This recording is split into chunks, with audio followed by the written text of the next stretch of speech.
Hi everyone, Sonia Choquette here. Thanks for tuning in. Today I'm going to tell you the secret to having great intuition. But before I do, if you haven't already done so, please subscribe to my channel because every week I come on and give you great tips and tools for having the best intuition. And frankly, at this point in time, we need it. It's not optional. It's necessary to really live at your fullest potential. To be safe, to be happy, to be grounded, to be secure, to make the best decisions.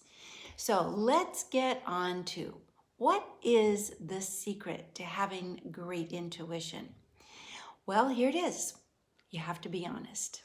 Now, it might come as a surprise to you, but actually, most people aren't willing to be honest with themselves.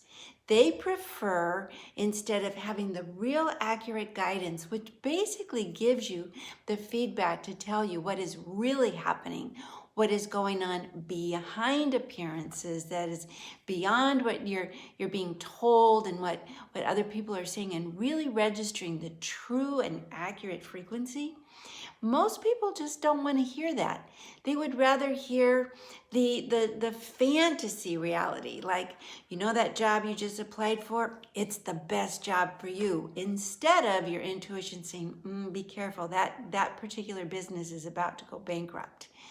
Or, you know, that person you just went on a great date with, well, your ego wants to hear, this person loves you, it's the love of your life, it's the best relationship you're ever going to have. But your intuition is saying, you were getting basically the wool pulled over your eyes, and that's not a person who's really very authentic or real or interested in having a genuine relationship. I think you know what I mean. There is a point in time where the reason people don't listen to their intuition is because they don't want to hear it. They don't want to hear what's really going on because they're afraid it will disappoint them.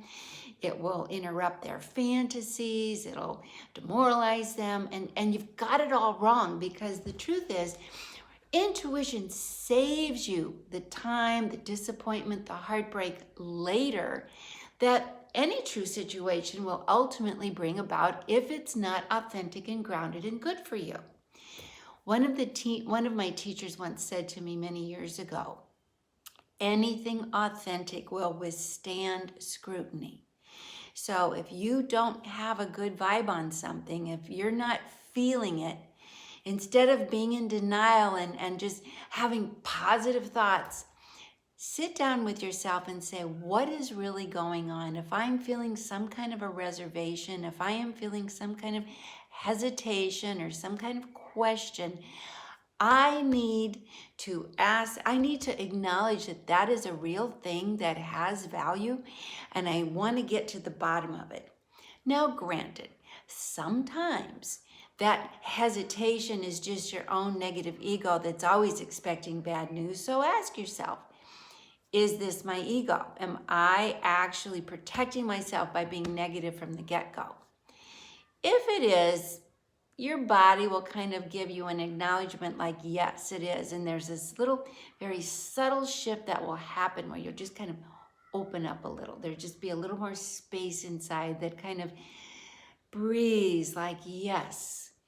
If, on the other hand, you're picking up something that doesn't feel right, I suggest that you believe it and be curious about it. Maybe it's not all or nothing. For example, I had this very strong intuition that I wanted to maybe make a move. And everything in me gave me this feeling of not a good vibe. So I sat down with it and I thought, well, why? What is this feeling? What's wrong? And then I realized it wasn't that the move was wrong. It was that the timing was not correct.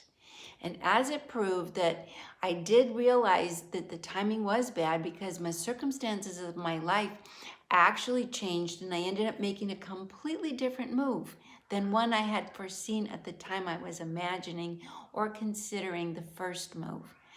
So the key is, be honest. Do you want to hear what your intuition will tell you. Do you want to feel it? Do you want to receive it? Or would you rather live in fantasy land of believing it's all going to be okay and then get disappointed later or frustrated, like, why didn't I listen?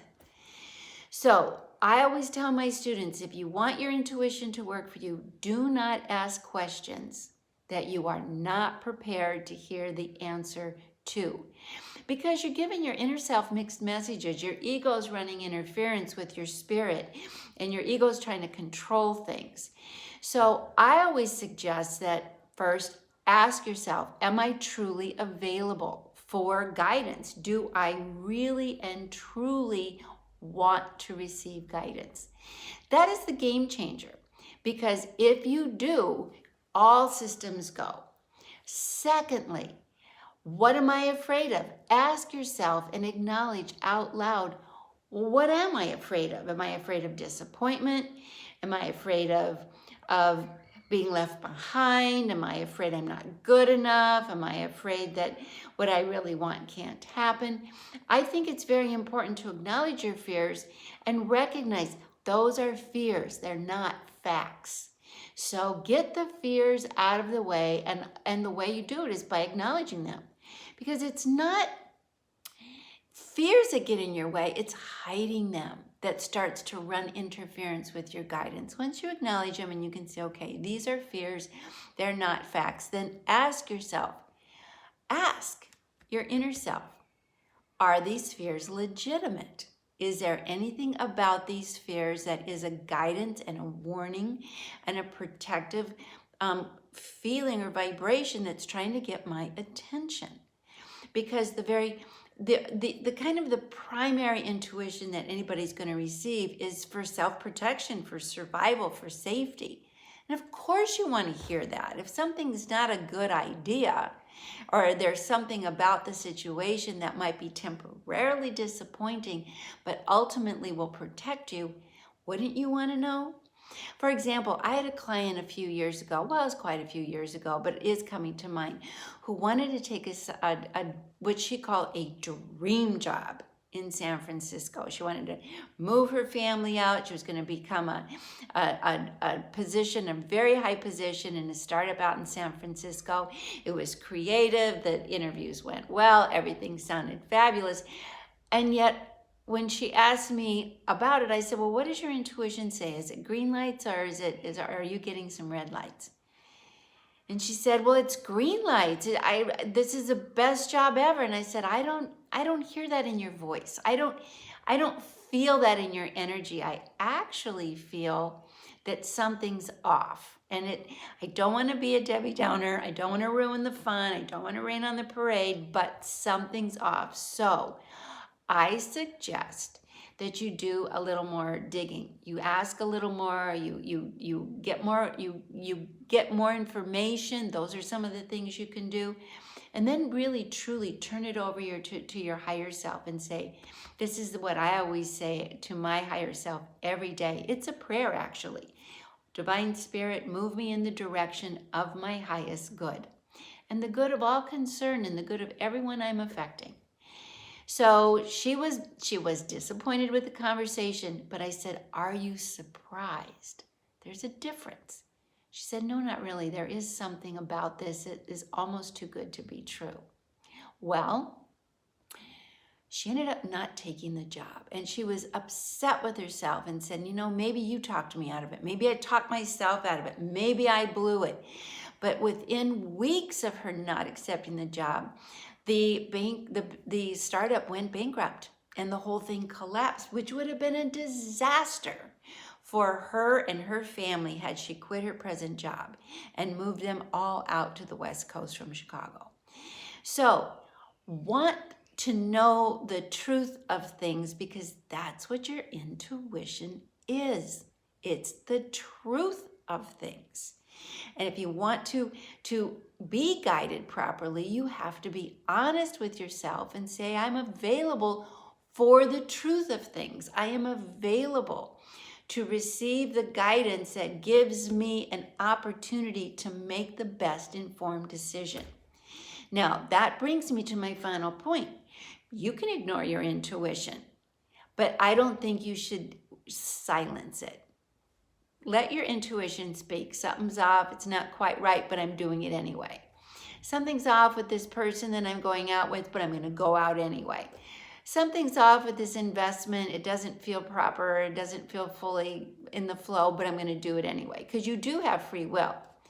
And at least then, by acknowledging that your intuition had guided you, later you can see, well, it was probably right. And in the future, I will listen to it. So the secret is to be honest and actually only ask your intuition to guide you in those matters in which you are fully and truly available for guidance, including information that might be different than what your ego wants to hear. So if you can find the way to say, look, what I really want is I don't want an alternate reality. I want to live in the real world of whether something's good for me or not even the real world. I want to call it the authentic world. What is true and authentic and grounded and reliable and is giving me the kind of guidance that will protect me, protect my loved ones. That's what I want. And that's what I want for you. So if you have reservations and fears, name them.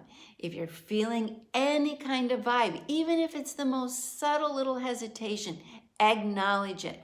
Dig deeper. Ask more questions. Then turn it over to Divine Self and say, move me in the direction of my highest good. Good for all concerned. So that's my tip for today. I know that if you start working with this tip, you're going to get a lot more guidance a lot faster, and it's going to be 100% reliable. So thanks for tuning in. If you know somebody who could use this, that's trying to get in touch or make the right decisions, share this with them. Do subscribe, stay tuned, and I'll see you again very soon with another practical tip on how to develop your intuition. All my love. Bye.